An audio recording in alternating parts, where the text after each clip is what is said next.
Good evening, boys and girls. Welcome back for Expeditions. It's hard to believe how fast this summer has gone. As we finish out the summer, Peter brought along a puzzle that Peter's working on. Are you almost finished, Peter? Oh, Peter, we lost a piece. Well, it's a little hard to finish our puzzle if we don't have all the pieces. Peter and I are going to have to go find that missing piece so we can finish. Finish is your word of the night, boys and girls. Here's Pastor Josh. All right, well, as they just said, tonight's key word is finish. The reason it's finish is because this is the finishing night of our online video series for Expeditions. Now, don't worry, we'll still be doing some Sunday morning ones. Peter Panda's not running away forever, okay? But for Wednesday nights, as we transition out of summer and get back into the new starting of the next year's Expeditions program, this is going to be the final Wednesday night video. So we've enjoyed being able to make these for you. They've been fun continuing through, especially for those of you who aren't able to make it into church on Wednesdays. This was an opportunity for you to keep up with the lessons and keep up with what we've been learning here at church. I am looking forward to this upcoming year with Expeditions. We're going to be studying a new missionary, one that you guys may never have heard of before. Okay, but I'm excited to be able to teach you through the life of the missionary John Paton. All right, so if you come back and you're here these nights this summer, or this fall, we're starting on September 9th. Will be our first Wednesday night Expeditions program for the fall, and we're going to be beginning off by studying the life of the missionary John Paton. So, finish. When you think of the word finish, probably a lot of things come to your mind, okay? Some of you think of maybe like finishing a race. Maybe you think of finishing a video game. Maybe you think of finishing to the end of a book. Maybe you think of finishing off that last pizza. Or finishing off the last slice of cake. All right, so the word finish has lots of things that come to our mind. It means the end of something, the completion of something. But when we get to the end, we want there to be a feeling of satisfaction, a feeling of, wow, look what I just did. If we get to the end and we're kind of like, well, that was pointless. Well, that was kind of dumb. Maybe you're like reading to the end of a book and you're like so excited you get to the last page and the very last words on the last page say, to be continued. Meaning the book's not done. It didn't finish. You're like, no, I don't have the second book. I'm not going to know what happens. All right. And you guys live in a world, okay, when you're watching a TV show, we watch them on Netflix or Hulu or something like that, and all of a sudden you're like, watch one episode, you then just watch the next one, watch the next one, watch the next one. I'm going to tell you a scary moment from when I was a child. When a TV show said to be continued, we had to wait a whole week till we found out what happened. It wasn't just, oh yeah, click and watch the next one. No, we had to wait until they made the next one. All right? So when something doesn't finish, we're like, it didn't end quite right. When you play a sport, you want your last game, your finishing game, the championship game to be your best game possible. That's what the word finish means. When you run a race, you want to finish in a good time. You want to finish feeling like you gave everything. You don't want to be like, oh yeah, I got halfway through that race, but you know what? There's a pizza stand by the side of the road and I just stopped at the pizza stand and I never finished the race. No, we want to finish it. We want to complete it. With school, we want to complete the end of the school year. Okay, it would do no good to be like, oh yeah, it's Christmas. I'm not going back for the rest of it. If you didn't finish out the school year, you'd be stuck in the same grade over and over and over again. And we're about to start school here, and most of us, all we can think about when we start school is how long does it take till we finish school, all right? But we want to finish, we want to finish well. We'll look at one verse tonight, spoken by arguably the second most famous person in the New Testament.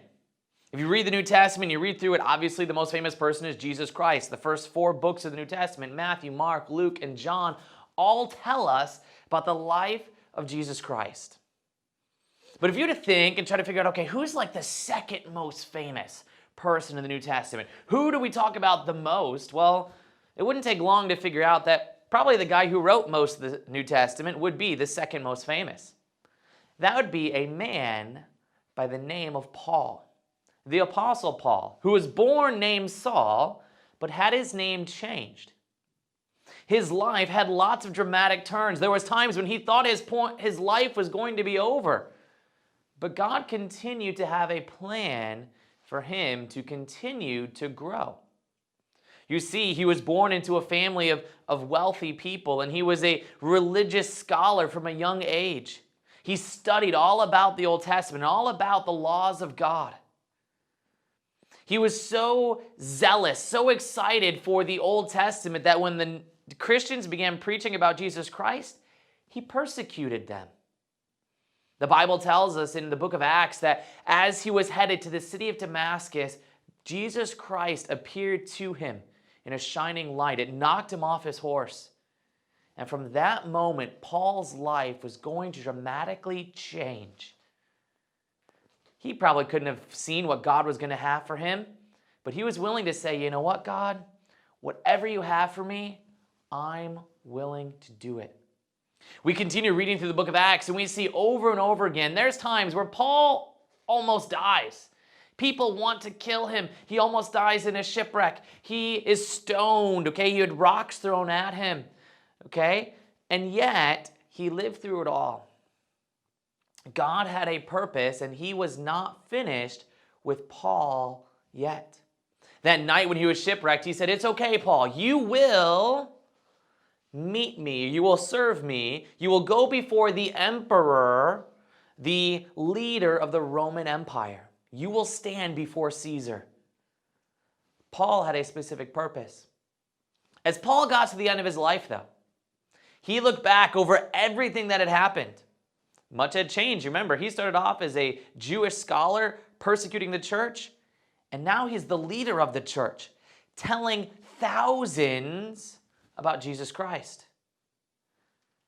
He comes to the end of his life. He's writing a letter to his person who was going to take over for him afterwards, a man named Timothy. And he's writing to him, and he says this in 2 Timothy chapter 4 and verse 7. It says, I have fought a good fight. I have finished my course. I have kept the faith. He had finished. He made it to the end of his life, and it wasn't looking back with regret. It wasn't like, oh man, I could have done better there. It was, I am about ready to go to heaven. And I know that I lived a life that was pleasing to God.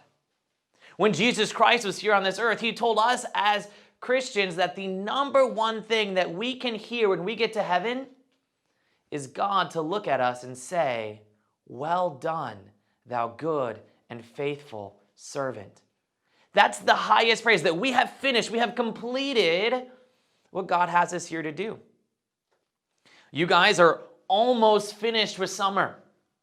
So if you had to take your summer, which once again, this is probably the weirdest summer you've ever lived through, okay, with the coronavirus and school ending early and in weird ways, okay, and not being able to travel as much as normal. This was a weird summer. But when you look back at summer and you're about to finish it, could you say that you finished your summer well? When you finish a race, you get a plaque or a medal, and it tells you how fast and what place you came in. Well, what would your plaque say about this summer? You got the high score on 3 video games. Well, okay, but is that accomplishing a lot? Would it say, you finished reading 5 books? Okay, that can be good. Or would it say, you learned to obey your mom and dad a lot better this summer? You spent every day in the Bible this summer. You told 2 friends about Jesus this summer. All of those things we have time for and there's a place for, but I think you can realize some of those are a little more important. You're about ready to begin a new school year, and I joked earlier, most of us when we begin a new school year just look forward to the ending of that school year. But this upcoming school year, as you begin, what do you want it to be said when you get to the end? I survived 5th grade.